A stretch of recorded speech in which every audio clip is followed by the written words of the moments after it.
की आपल्याकडे जे सर्वात उत्तम, सर्वात उच्च, सर्वात उत्कृष्ट प्रतीचं म्हणून जे आहे ते आपण परमेश्वराला देतो, त्याप्रमाणे त्याला आता सर्वरा स्नान आपण घालतो आहोत. देवाला तोंडाला साखर लावून गोड तोंड करत आहोत.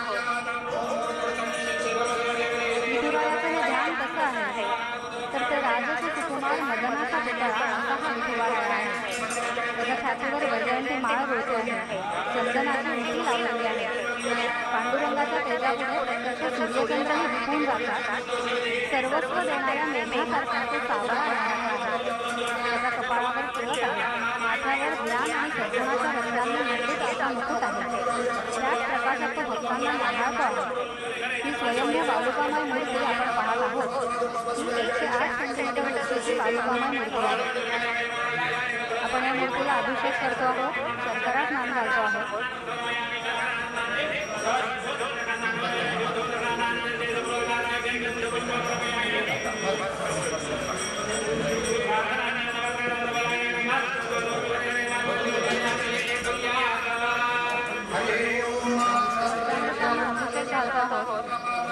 कपाळावर गोपीचंदनाचा टिळा लावला जात आहे.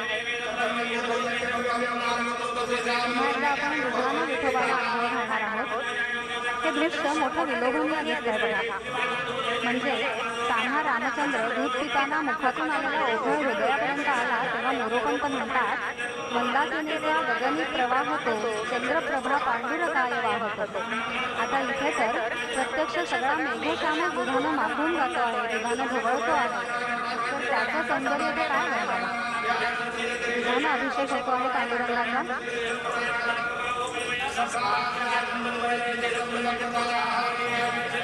स्निग्धता देणारं आणि पोषण देणारं असं हे जे गोरस आहे, जे दूध आहे, त्याला भारतीय संस्कृतीमध्ये पूर्वापार अत्यंत उच्च असं स्थान आहे. त्यानंच आपण पांडुरंगाचा अभिषेक केला आहे.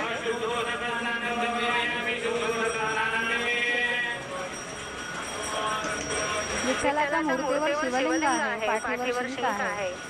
गळ्यात कौस्तुभमणी विराजतो आहे. हृदयावर वत्सलांछन आहे. कमरेवर कमरबंध आहे. पोटावर त्रिवल्ली आहे.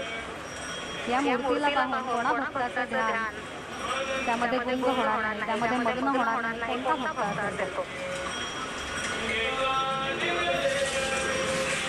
सुंदर ते ध्यान उभे विटेवरी करकटावरी ठेवून या.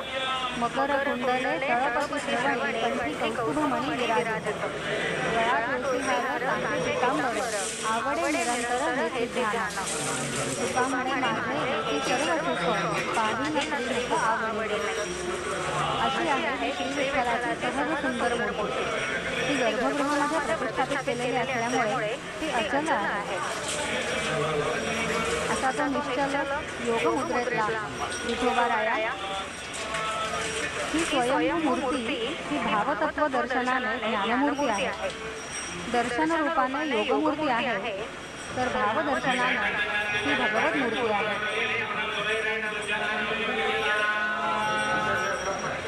विठोबाराया कटेवरती हात ठेवून कमरेवरती हात ठेवून का बरं उभा आहे? त्याच्या हातात कोणतंही आयुध नाहीये.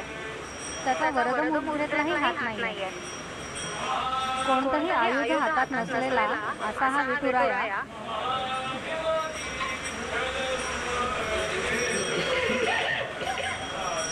तो उदास नाहीये, तर कमरेवर हात ठेवण्याच्या योगानं तो दाखवतो आहे की मामेव ये प्रपद्यन्ते माया मेतान तरन्ति ते. माझ्याकडे येणाऱ्यांना भवनदी किंवा माया नदी मुळीच खोल वाटणार नाही. ही काय कमरे इतकीच तर आहे आणि या काठाला मी उभा आहेच ना.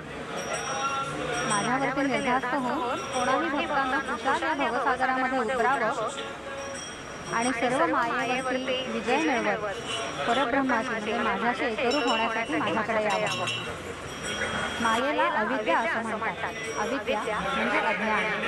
अज्ञानाची नदी तरुण जायची आहे ती विठ्ठल नामाने आणि विठ्ठलाच्या दर्शनानेच ती पार करता येणार आहे. आज आषाढी एकादशीच्या निमित्तानं महाराष्ट्राचे मुख्यमंत्री सपत्नीक शासकीय महापूजा करत आहेत. समवेत आहेत यावर्षीचे मानाचे वारकरी श्री बाळू शंकर आहिरे आणि सौभाग्यवती आशा बाळू आहिरे.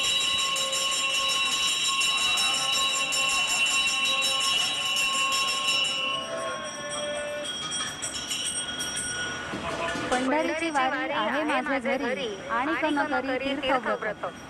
व्रत एकादशी करीन उपवासी गायी अहर्निशी मुखी नाम. असा हा पंढरीचा विठुराया. त्याला भेटण्यासाठी जीवाची ओढ लागून लक्षावधी वारकरी पायी वारी करत पंढरपुरात पोहोचतात. त्या सगळ्यांचे प्रतिनिधी म्हणून आजचे मानाचे वारकरी श्री बाळू शंकर आहिरे आणि सौभाग्यवती आशा बाळू आहिरे ते राहतात अंबासन, तालुका सटाणा, जिल्हा नाशिक येथे. सर्व वारकरी बंधू भगिनींचे प्रतिनिधी म्हणून आज त्यांना हा मानाचे वारकरी म्हणून बहुमान मिळाला आहे. मुख्यमंत्र्यांच्या समवेत शासकीय पूजेमध्ये महापूजेमध्ये ते सहभागी झाले आहेत. महाराष्ट्रातले तमाम सारे भक्त हे पांडुरंगाच्या महापूजेचा हा सोहळा बघतायत आणि ते सुंदर असं ध्यान पाहून तृप्त होत आहेत.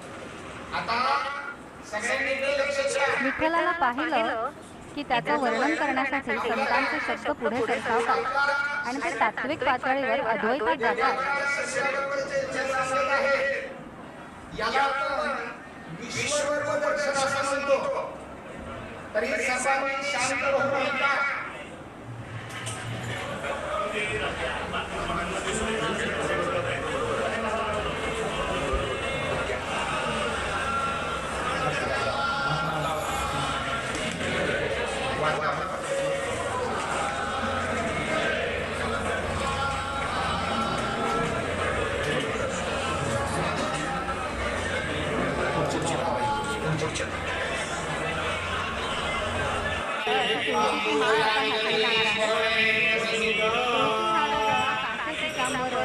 निरंतर तेच रूप कंठी मिरवा तुळशी व्रत करा एकादशी म्हणवा हरीचे दास तुका म्हणे मजही आस. तुळशीहाराने आता पांडुरंगाला अलंकृत केला आहे. पुष्पहारही त्याला घालण्यात आलेला आहे. षोडशोपचारांमधला गंधानंतरचा पुढचा उपचार आहे पुष्प. पांडुरंगाच्या मुकुटालाही पुष्पात अलंकृत करण्यात आलेला आहे. देव निराळा आणि निराळा असं मानतो तो विभक्त, जो असं मानत नाही तो भक्त. पांडुरंगाला आता आपण आरसा दाखवतो आहोत.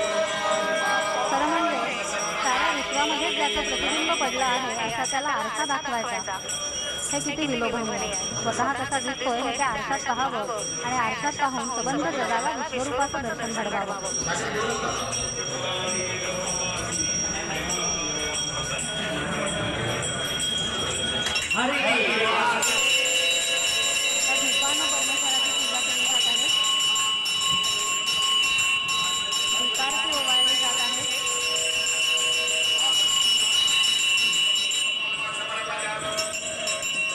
परमेश्वराला दीपारती दाखवायची म्हणजे खरं तर ज्योतीने तेजाची आरती करून झाली. आता आपण नैवेद्य दाखवतो आहोत पांडुरंगाला. अत्यंत आरोग्यमय फळांचा सुकामेव्याचा असा आहार पांडुरंगाला दाखवत आहोत. आपल्याकडे जे सर्वात उत्तम आहे, सर्वात उच्च कोटीचे आहे, सर्वश्रेष्ठ आहे, त्याचा नैवेद्य पांडुरंगाला दाखवायचा. फलाहाराचा नैवेद्य आपण दाखवतो आहोत.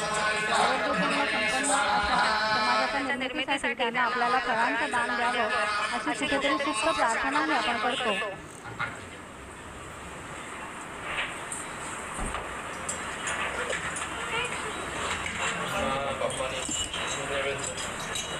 ह्या सगळ्या उपचारांमधून दीपाने आरती करताना ज्योतीने तेजाची आरती केल्याची भावना आपल्या मनामध्ये जागते.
पांडुरंग साहित्य निर्माण झालेलं दिसतं.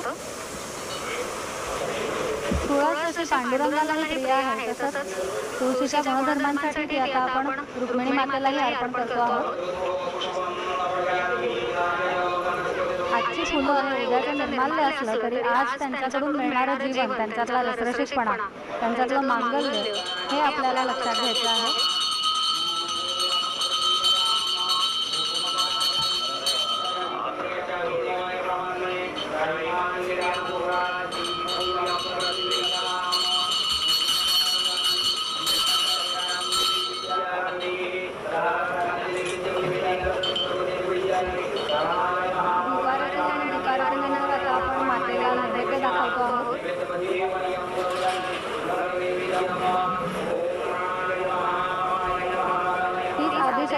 भवानी माता तिने त्या सगळ्याची निर्मिती केली, पण या फळांच्या नैवेद्यानं, फलाहाराच्या नैवेद्यानं तिने निर्माण केलेली गोष्ट तिलाच अर्पण करून आपण तिचीच प्रार्थना करणार आहोत की हे वैभव, हे सृष्टी वैभव, हे आरोग्यदायी वैभव आम्हा सर्व प्रजाजनांना सतत अनुभवाला येऊ दे.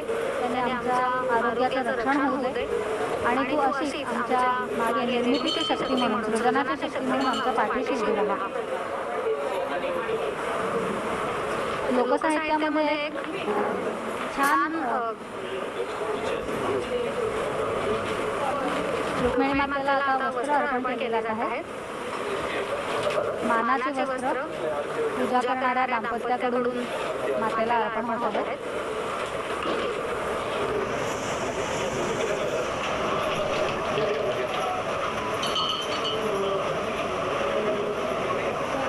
मुख्यमंत्री महोदयांनी सपत्नीक पांडुरंगाची पूजा केलेली आहे. हे मानाचं वस्त्र रुक्मिणी मातेला अर्पण करत आहे. त्याबरोबर सौभाग्य लक्षण अर्पण केले जात आहे.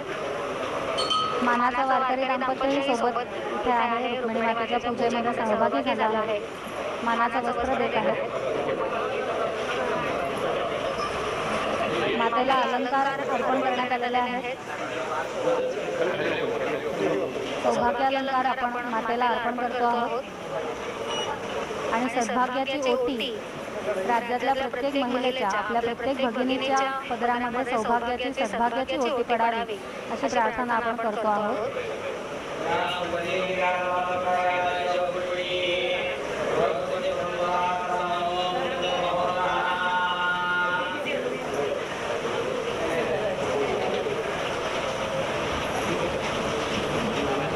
मानाचा वारकरी दाम्पत्य श्रीयुत बाळू शंकर आहिरे आणि सौभाग्यवती आशा बाळू आहिरे.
याबद्दलची एक लोककथा आहे. लोकसाहित्यामध्ये जी मनोरम कथा आहे तिचा थोडक्यात उल्लेख करायचा तर ते एक सुंदर कारण सांगितलं जातं.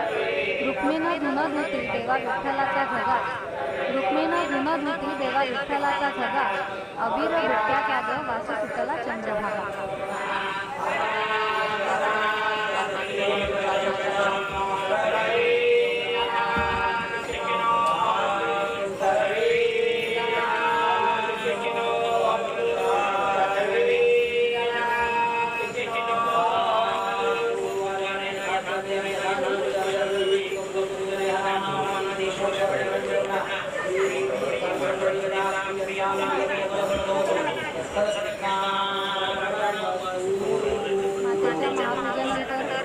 प्रसाद असा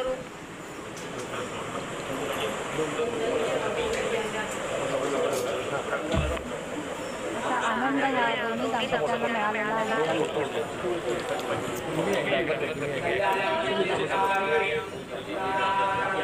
ज्ञान, ध्यान आणि समाधान. पांडुरंगांच्या आणि रुक्मिणीच्या दर्शनानं ज्ञान मिळवावं, तिथे ध्यान लागावं आणि समाधान प्राप्त व्हावं